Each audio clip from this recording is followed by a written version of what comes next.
For today's video ay gagawa tayo ng napaka-healthy, nakakabusog at talaga namang napakasarap na potato salad. Unahin na nating ilaga ang mga itlog na gagamitin natin sa paggawa ng ating potato salad. 4 na itlog nga pala ang gagamitin ko dito. Nauna ko na nga rin palang pinakuluan ang ating carrots at ang ating patatas. Na-slice ko na rin sila ng pa-cubes.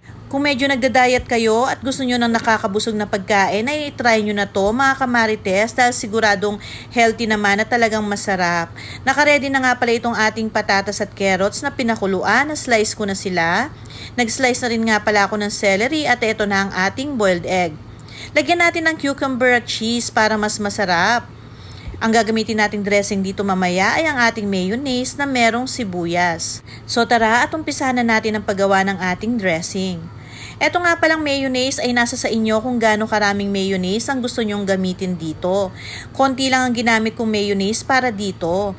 At imbes naman na gumamit ako ng lemon or vinegar ay itong jalapeno pickled na syrup ang ginamit ko dito. Lalagyan nga rin pala natin ng salt and pepper para may pampalasa itong ating dressing. Basta kayo nang bahala mga kamarites kung anong gusto nyong gamitin dito na pampaasim. Ilalagay din natin ng sibuyas dito at kaunting celery. Siguraduhin haluin nating mabuti para magpantay-pantay ang lasa bago natin pagsamasamahin mamaya sa isang malaking bowl.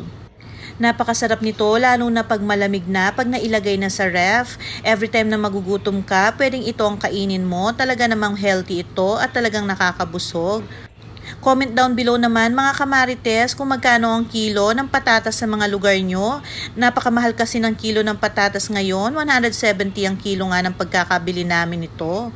So ayan nga at haluin na nating mabuti itong ating dressing na gagamitin natin sa ating potato salad. Napakadali lang gawin ito at talaga namang sigurado magugustuhan nyo ang lasa nito. Nasa sa inyo rin naman kung ayaw nyo lagyan ng celery, pero kasi kami gusto namin lagyan talaga ito ng celery. Pag nahalo na nating mabuti ay itabi muna natin at i-ready na natin ang ating malaking bowl na gagamitin sa pagmix ng ating mga potato.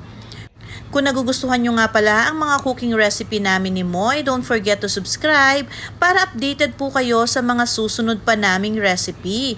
At pakishare na rin po ang video na to. So ayan nga at pagsasama-samahin na natin ang ating pinakuluang patatas, ang ating carrots, ang ating cucumber.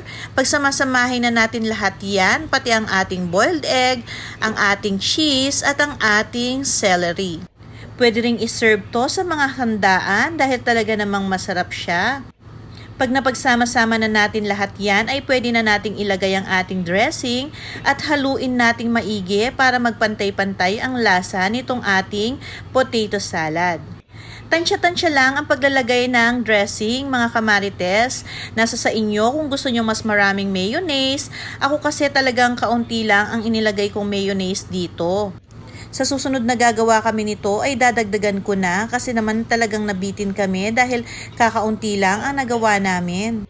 Pwede nyo nga rin palang iserve ito na may kasamang lettuce, kahit anong klase ng lettuce ay babagay talaga dito. Lalo na pag malamig mo itong sinerve talagang mas masarap.